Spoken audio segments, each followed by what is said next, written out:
Au nom du Père, du Fils et du Saint-Esprit, ainsi soit-il.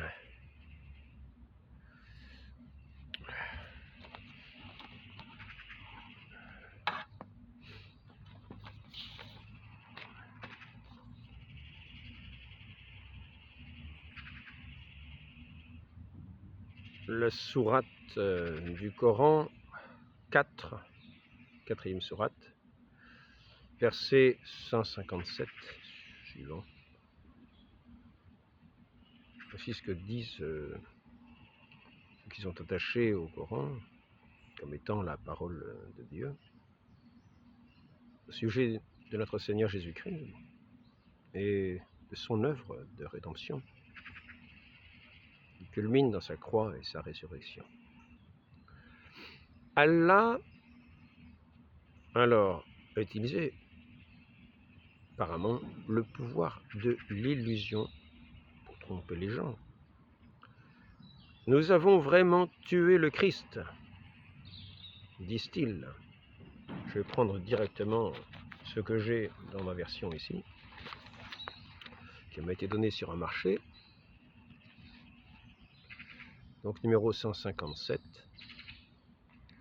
À cause, alors nous les avons maudits à cause de leur rupture de l'engagement, leur mécréance aux révélations d'Allah, à cause, ça c'est le 158, 156 ensuite, à cause de leur mécréance et de l'énorme calomnie qu'ils prononcent contre Marie, et le 157, et à cause de leurs paroles, nous avons vraiment tué le Christ, Jésus, fils de Marie, le messager d'Allah. Or, ils ne l'ont ni tué, ni crucifié, mais ce n'était qu'un faux semblant. Et ils ont discuté sur son sujet. Et ceux qui ont discuté sur son sujet sont vraiment dans l'incertitude. Ils n'en ont aucune connaissance certaine.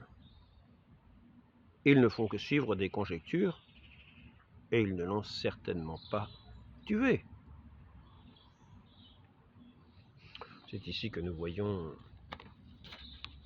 les apôtres qui nous ramènent directement à une affirmation qui est sans aucun doute. Ce n'est même pas une discussion, c'est une certitude.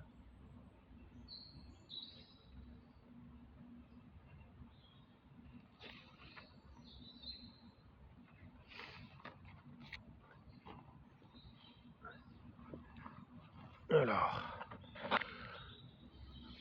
mystère de Pâques, octave de Pâques, premier jour, première lettre de Saint Pierre.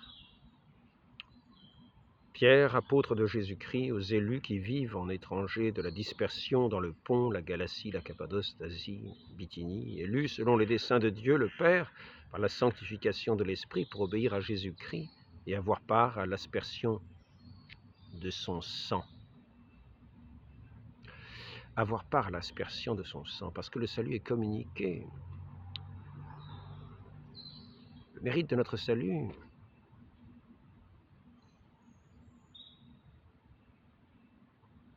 est justement dans ce sang précieux de notre Seigneur qu'il a versé pour nous sur la croix. C'est ainsi que cette grâce du salut est communiquée, justement, par la communication de ce mérite du sang précieux de notre Seigneur Jésus-Christ, qui a donné sa vie en rançon pour la multitude. Et ici, donc, il est bien dit, par la sanctification de l'Esprit pour obéir à Jésus-Christ et avoir part à l'aspersion de son sang. Aspersion de son sang. Que la grâce et la paix viennent en abondance. Béni soit Dieu, le Père de notre Seigneur Jésus-Christ, dans sa grande miséricorde. Il nous a fait renaître pour une espérance vivante.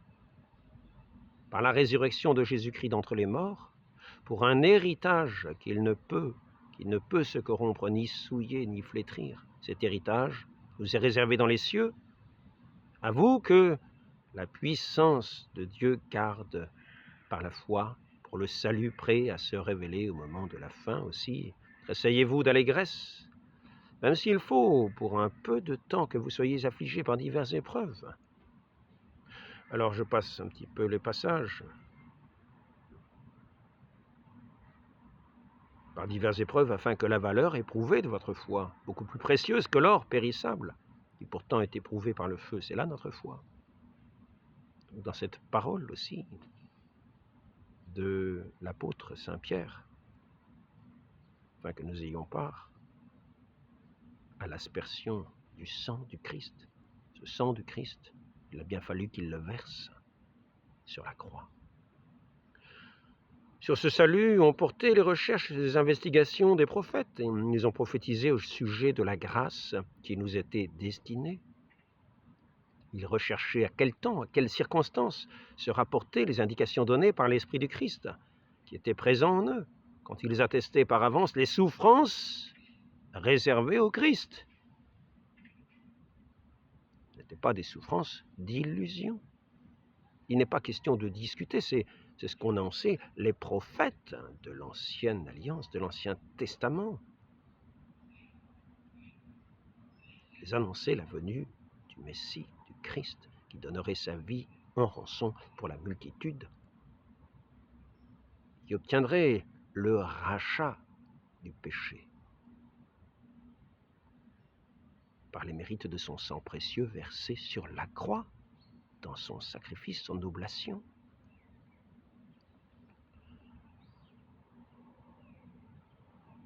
Sur ce salut ont porté les recherches et les investigations des prophètes, qui ont prophétisé au sujet de la grâce qui vous était destinée.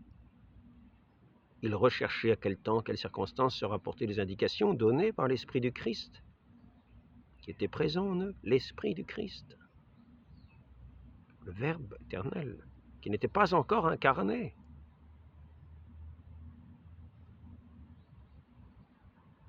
L'Esprit du Christ qui témoigne du Christ. C'est ce que notre Seigneur dit à ses apôtres. Vous serez mes témoins par toute la terre, mes témoins par toute la terre. Ils ne disent pas, vous serez les témoins de Mahomet. Ils ne disent pas, vous serez les témoins d'un autre, non. Vous serez mes témoins par toute la terre, parce que notre Seigneur Jésus-Christ est l'accomplissement, le sommet. Nous voyons dans sa transfiguration, dans ses côtés de la loi et les prophètes accomplis, Moïse et Élie. Élie qui était nourri dans ce désert alors qu'il désespérait de la vie et qui s'apprêtait à se laisser mourir. Et nous voyons qu'il a été nourri de ce pain apporté par un ange qui lui a invité à reprendre la route. Il a donné ce pain pour lui donner des forces pour reprendre la route, ce pain. Et déjà, ce pain que nous tous, nous sommes invités à recevoir, ce pain, qui est le pain véritable, ce pain qui était déjà figuré par la manne dans le désert pour nourrir le peuple hébreu, chaque jour, sa mesure.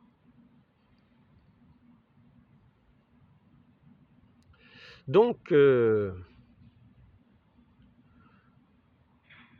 leur fut révélé que ce n'était pas, alors ici, par l'Esprit du Christ qui était présent en eux, quand il attestait par avance les souffrances réservées au Christ. Les souffrances réservées au Christ. Il n'a pas fait semblant de souffrir. Ce n'était pas une illusion. Et ce n'est pas un autre qui a souffert à la place du Christ. Le Christ est là parce que c'est lui qui a accompli les Écritures. C'est lui qui va offrir ce sacrifice de sa vie. Et par ce sacrifice qui était annoncé dans toute l'Écriture, par ces images de ces sacrifices que les prêtres offraient, il va être le grand prêtre selon l'ordre de Melchizedek, non pas la succession d'Aaron, mais néanmoins, le prêtre figurait déjà ces sacrifices pour le péché, ces sacrifices d'action de grâce. C'est ainsi que nous avons aujourd'hui l'Eucharistie. L'Eucharistie, notre Dieu qui se donne en nourriture, lui qui s'est livré sur la croix pour nous, pour notre salut.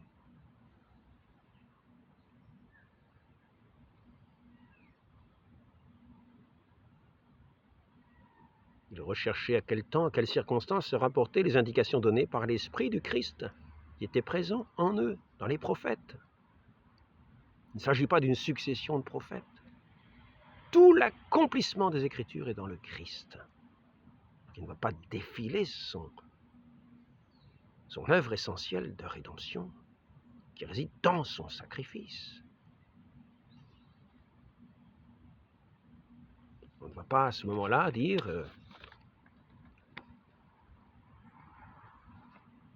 comme il est dit dans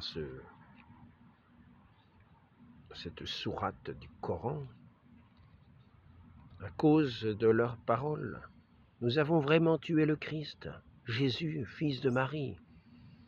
Ceux qui l'ont tué n'ont pas la meilleure place. Certains ont reçu le pardon. Parmi les bourreaux, un soldat au pied de la croix a reconnu celui-ci est vraiment le Fils de Dieu, le bon larron qui était crucifié, mais il ne l'a pas tué.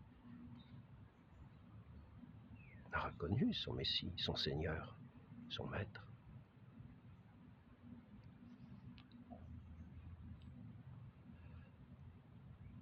C'est lui que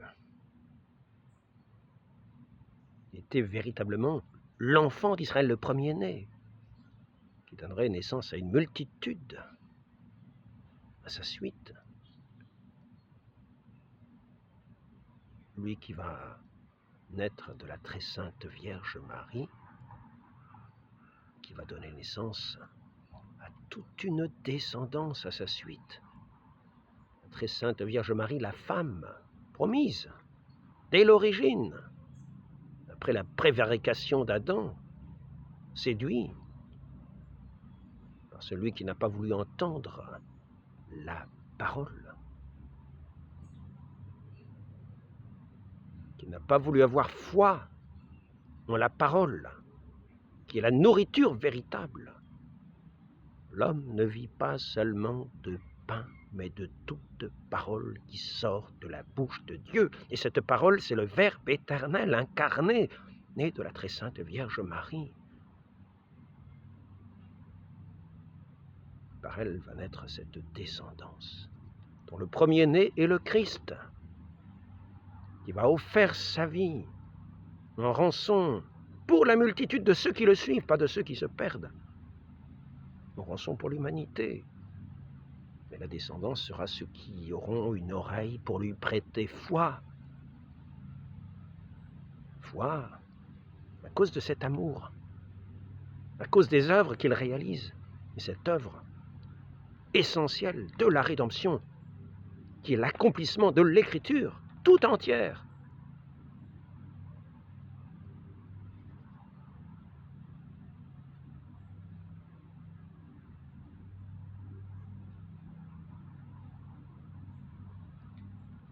Donc, il paraît étrange que cette œuvre de rédemption si essentielle, qui nous communique la vie, qui nous communique le salut, soit rejetée au point d'être maudit par le Dieu du Coran. Alors que Saint Pierre lui-même a été rejeté comme Satan parce qu'il refusait cette parole du Christ qui disait « Il faut que j'aille à Jérusalem, que je sois insulté, persécuté, et que je meure dans ces persécutions, et que je ressuscite. Oh, il ne t'arrivera pas cela, non, non, mais surtout pas, non, non. Vade retro Satanas, est-il dit à Saint Pierre, qui a été déclaré pourtant être celui qui serait le fondement de l'Église, à cause de sa profession de foi, qui ne vient pas de la chair et du sang, mais de la révélation du Père, de Dieu, le Père, qui a envoyé son Fils comme apôtre, puisque apôtre veut dire envoyer, le premier apôtre du Père, c'est son Fils unique. Il va envoyer, quand il va recevoir tout pouvoir au ciel et sur la terre, ses apôtres, pour prêcher sa parole. Et le Coran, que nous dit le Coran à ce sujet, il nous dit que il soutiendrait les disciples du Seigneur pour leur annonce et qu'ils seraient triomphants, ces apôtres, sur tous leurs ennemis, sur ceux qui ne croiraient pas. Et nous voyons que ces apôtres qui ont triomphé, c'est Saint Pierre, c'est Saint Paul. Saint Paul qui dit « Nous prêchons un Messie crucifié ». Scandale pour les Juifs, folie pour les païens, pour ceux qui se perdent. Ainsi, je continue cette lettre. Maintenant, il leur fut révélé que ce n'était pas pour eux-mêmes, mais pour vous qu'ils transmettent ce message.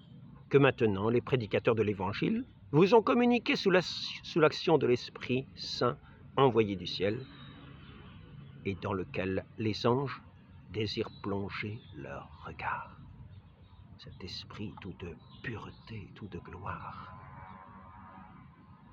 C'est pourquoi l'Esprit, prêt pour le service, soyez vigilants et mettez toute votre espérance dans la grâce qui doit vous être accordée lors de la révélation de Jésus-Christ, comme des enfants obéissants.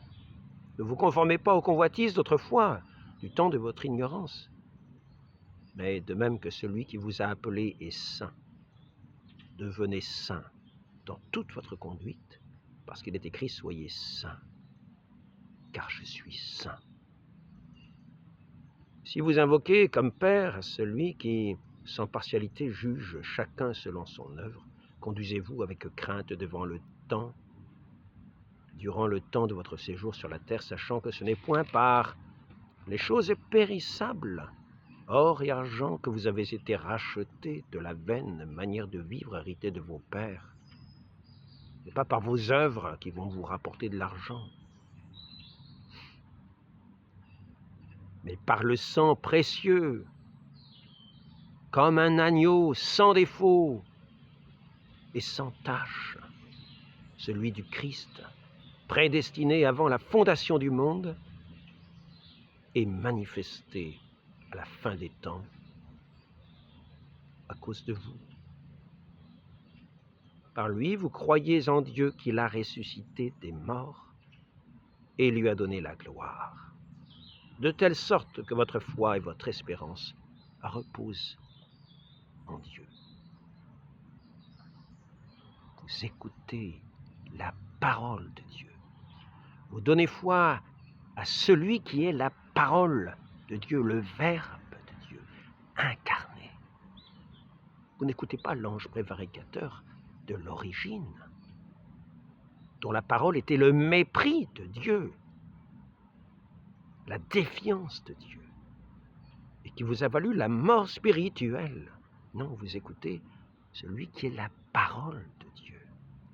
L'homme ne vit pas seulement de pain, mais de toute parole qui sort de la bouche de Dieu, le Verbe éternel, qui est apparu dans ce monde, revêtu de notre chair, qui a pris notre condition charnelle, notre condition humaine, hormis le péché, lui qui était un avec son Père. Lui qui le voyait son Père. Et nous le voyons toujours sous les espèces du pain et du vin, lorsqu'il se rend présent sur les autels, la parole du prêtre qui le reçoit dans ses mains. En faisant ce que notre Seigneur a dit de faire. Ceci est mon corps, ceci est mon sang. Et c'est là que nous reconnaissons toute l'ancienne alliance, toute l'annonce de notre Seigneur Jésus-Christ, qui est annoncée dès le début de l'Évangile. Lorsque nous entendons Saint Jean-Baptiste dire, lui qui est l'annonciateur du Messie, « Voici l'agneau de Dieu », cet agneau dont on nous parlait dans l'Ancien Testament, qui a été la libération d'Israël. « Voici l'agneau de Dieu qui enlève le péché du monde ». Soyons heureux. Cet agneau, il est venu dans le temps et nous le recevons. Si nous l'écoutons, si nous donnons notre foi en lui, si nous écoutons sa parole vivifiante qui est la vie de nos âmes, nous le recevons substantiellement dans son corps, son sang, son âme et sa divinité lorsqu'il se donne dans ce saint sacrifice de la messe offert chaque jour entre les mains des prêtres.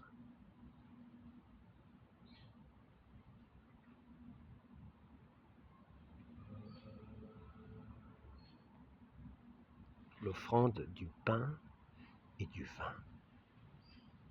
Déjà Melchisédek le préfigurait, l'annonçait, ce grand prêtre mystérieux dont nul ne connaissait l'origine, à qui Abraham a payé la dîme, lui qui était le grand patriarche.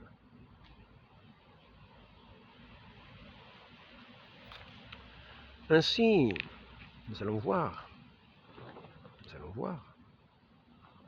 en reprenant l'Écriture, que ce sacrifice du Christ sur la croix est véritablement l'accomplissement et la réalisation des Écritures. Le temple ancien va s'en aller et un temple nouveau va être édifié. Détruisez ce temple, en 3 jours, je le rebâtirai. Ce temple nouveau, ce temple promis dans l'ancienne alliance, qui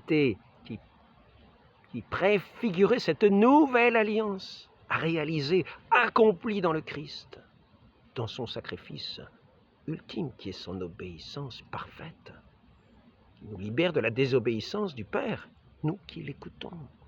N'écoutons pas la voix du menteur.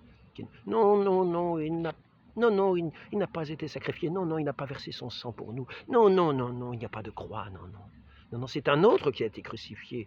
Et c'est ici tout le sens de l'Écriture, tout le sens de l'accomplissement de l'Écriture. Jésus veut dire sauveur. Son nom nous est communiqué par un ange. Il viendra sauver son peuple. La mort est entrée dans le monde par cet homicide, ce menteur, dès l'origine. C'est ainsi que nous le dépeint le Christ. Homicide, menteur, dès l'origine. Non, il n'est pas mort sur la croix, non. C'était un autre, c'était une apparence. Et les gens qui en parlent n'en savent rien. Saint Paul, nous prêchons un Messie crucifié, n'en sait-il rien? Mais tous ses disciples ont prêché le même message.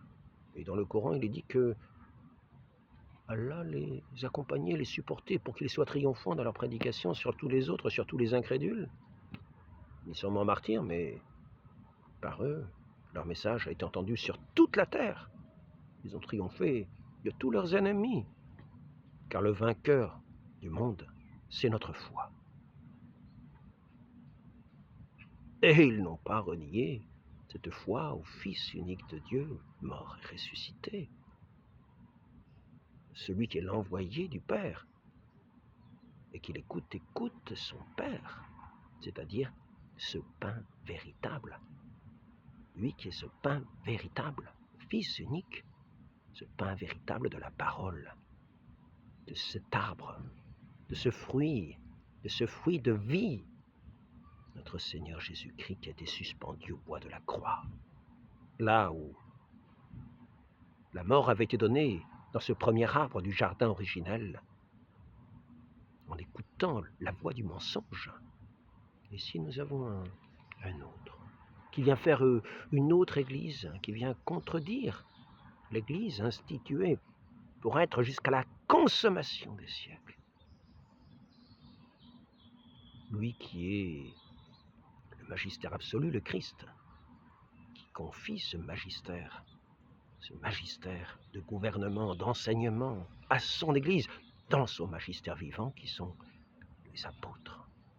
Allez par toute la terre enseigner, apprenez-leur à garder ce que je vous ai enseigné, qui croiront et seront baptisés, qui recevront ainsi les mérites de ce sang précieux de notre Seigneur Jésus-Christ.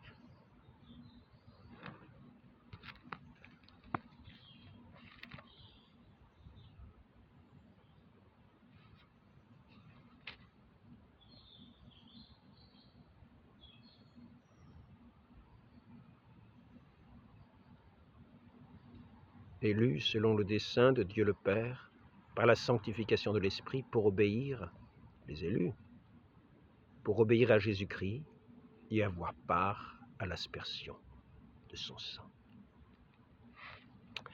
La Pâque, souvenons-nous de la Pâque, qui est vraiment le moment ultime de ces Écritures, où nous y raconter la libération du peuple hébreu, qui va figurer cette libération de ce peuple de Dieu véritable, va être engendré par le Christ lui-même, qui est le nouveau Moïse, qui va ouvrir ses eaux, qui tenait captif le peuple d'Israël dans cette terre d'esclavage d'Égypte, pour l'ouvrir sur cette terre promise. Et là encore, nous voyons le pain sans azime, le pain de cette parole pure, de ce Verbe éternel. Et cet agneau sans tache, qui va être sacrifié, et dont le sang sera posé sur les linteaux de chaque maison des Hébreux, pour éviter que l'ange exterminateur ne vienne apporter dans ces maisons le châtiment de Dieu, que toute l'Égypte recevra dans ses premiers-nés, hommes ou bétail.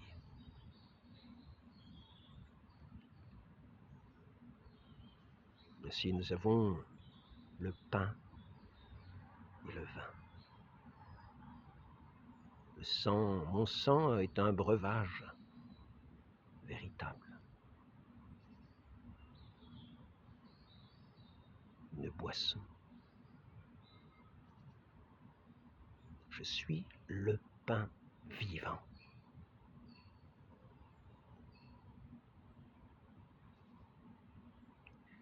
Le pain de cette pure parole de Dieu, qui doit être l'aliment de tout homme venant en ce monde. Ainsi, voyons, ce peuple de Dieu va manger cet agneau pascal.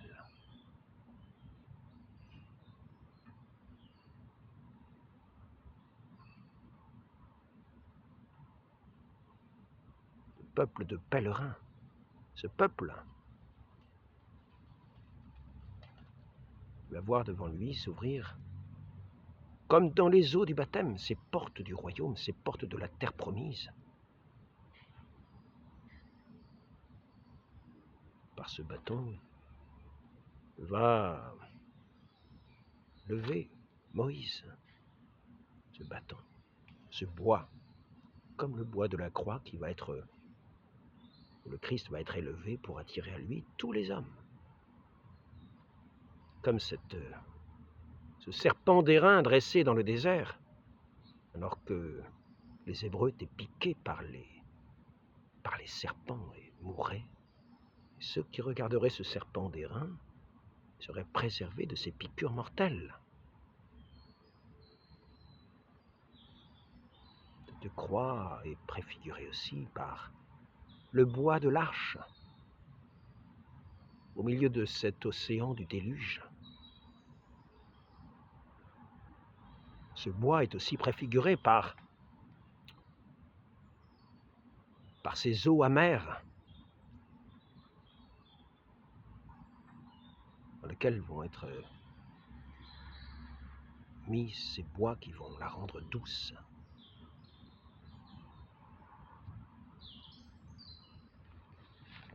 Ainsi,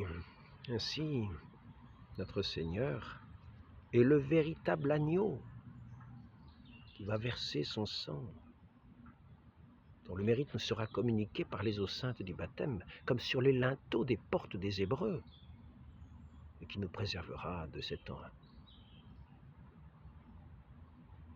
action maléfique de Satan dès l'origine, qui va nous purifier, comme on purifiait toutes choses pour les rendre des objets saints et sanctifiés par le sang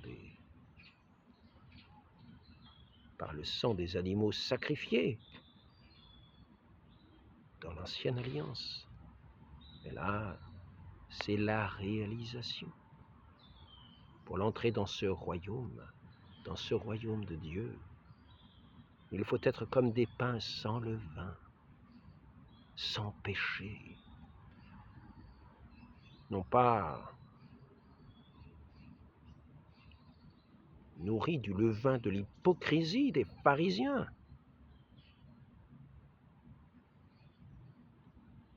ils n'ont pas su reconnaître la parole de celui qui est le maître, le magistère, l'envoyé de Dieu, et qui était plus attaché aux coutumes des hommes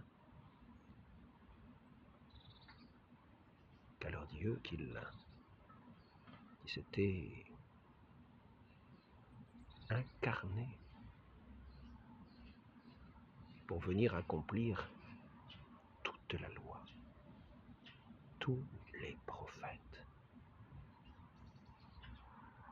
Dans sa mort et sa résurrection, son œuvre de rédemption, pour nous conduire de ce royaume de mort, de cette terre d'esclavage, jusqu'à cette terre promise, pleine d'espérance, de l'humanité tout entière, dont il est le soleil nouveau, la lumière véritable, venant éclairer tout homme venant en ce monde.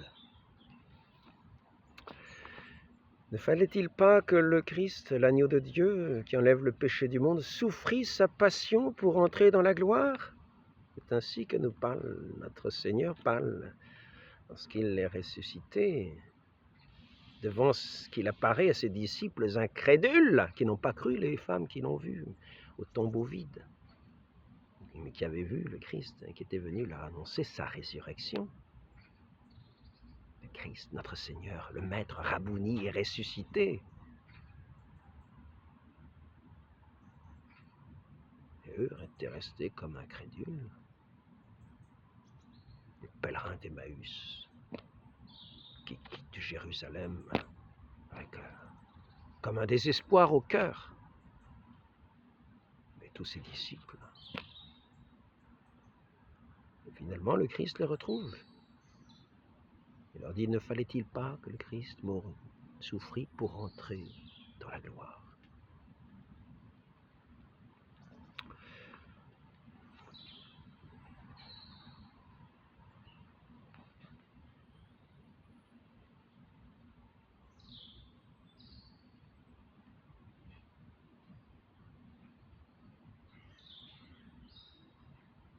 La Pâque, après avoir immolé un agneau et mangé du pain sans azime, du pain azime du moins, les Hébreux sortirent d'Égypte. Les Écritures sont accomplies. Et dans chaque messe, nous est donné cet agneau immolé qui a versé son sang pour nous, son sang rédempteur, son sang purificateur, par la vertu duquel nous sommes rachetés. Et sauvés, nous qui entendons, qui mettons toute notre foi en lui. Et nous mangeons ce pain sans azime, ce pain véritable venu du ciel, à chaque messe. Ce royaume des cieux est instauré déjà ici-bas. Et nous qui mourrons dans le Christ, nous entrerons éternellement dans sa gloire. nous avons cette grâce de demeurer fidèles jusqu'à notre dernier soupir. Sous le regard de Dieu, nous entrerons dans ce jugement particulier de toutes nos œuvres ici-bas. Mais celui qui ne croit pas, nous dit notre Seigneur à Nicodème, chapitre 3 de Saint Jean, est déjà jugé. Parce qu'il n'a pas cru au Fils unique de Dieu, il a préféré écouter.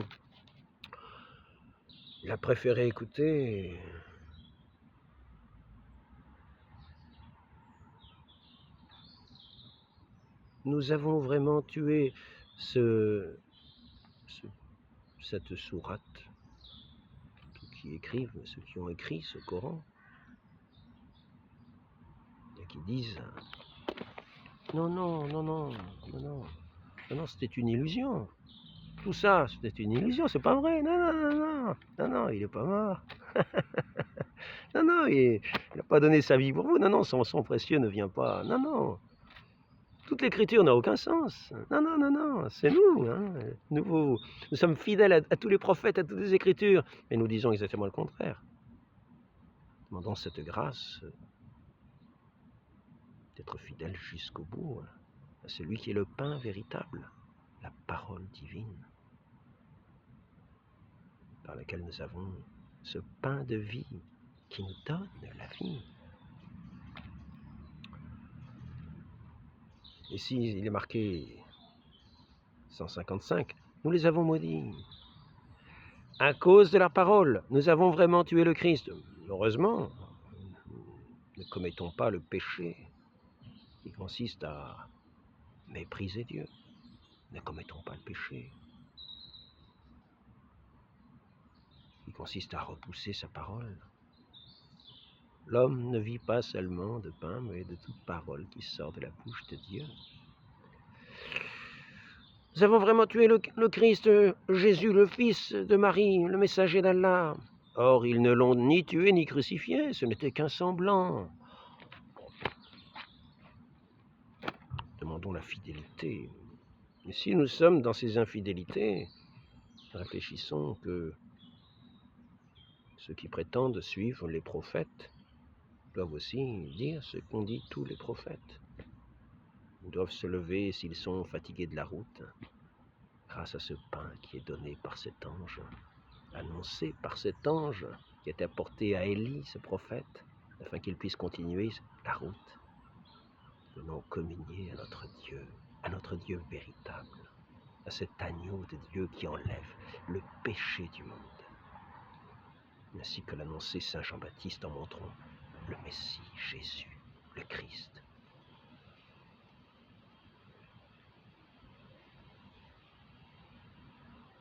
Demandons cette grâce à la très sainte Vierge Marie, notre Mère, nous qui sommes renés dans ce royaume de Dieu, par l'eau et par l'Esprit. Ainsi soit-il. Au nom du Père et du Fils et du Saint-Esprit, ainsi soit-il.